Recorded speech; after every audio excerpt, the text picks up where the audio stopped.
Hey guys, I'm Liam Barry. Welcome to alcanadv. Today we're going to talk about another installment in the Riding the Alcan series, and this one's going to be about gas and the bike you do it with. So we get into all of that right after this.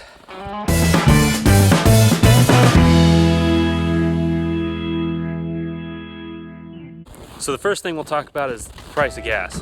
And through Canada, we've really got a problem because gas is incredibly expensive. You're talking $5–6 a gallon. Now this is Canadian dollars, so it's not quite as much as $5 or $6 American dollars, but it's still really high, and you've got to count that into your budget when you go through. Now the other thing is the quality of that gas is not as good as American gas either, so you're not only paying more for it, you're not getting as much mileage out of it either. So got to count that in.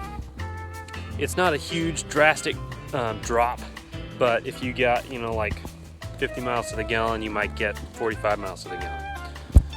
So next thing you're going to talk about is the mileage on your bike and the tank, how far you can go, the range of your bike. So for me, I was getting about 45 miles to the gallon. I wasn't trying to get incredible good gas mileage. I knew I had enough in my budget to where I didn't have to worry about it too much. And in Canada, I was getting approximately the same. Now a little less, but whatever. Now on the KLR, you got a 5 or 6 gallon tank. You've got about 200 miles of range.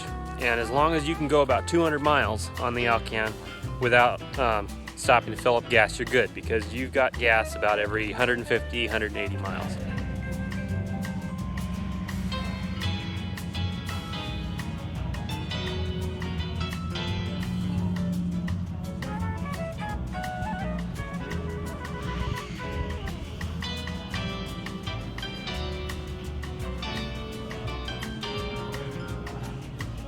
Now this is somewhat related, not completely, but the type of bike you're going to ride up the Alcan is a little bit important. Now obviously you can take most cruisers, most Harleys with the right kind of tires are going to do fine. It's a paved road, it's a highway. All your adventure bikes are going to be a piece of cake. Only thing I probably wouldn't take up the Alcan is some sort of a sport bike. Other than that, you're pretty much good to go.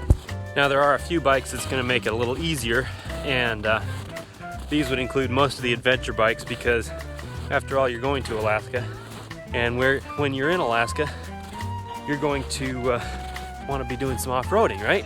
Only you can make that call, honestly, but to me, you're going to want to experience all the dirt roads that you can find in Alaska, and to do that optimally, you're going to need some sort of an adventure bike. So this kind of comes up with the gas budget, which is kind of a conglomeration, or almost the square root of everything else put together. But it's kind of the same as you would do it in America.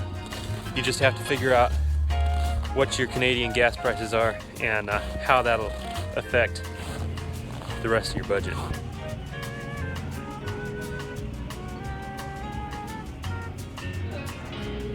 So I'm sorry this is a little disjointed.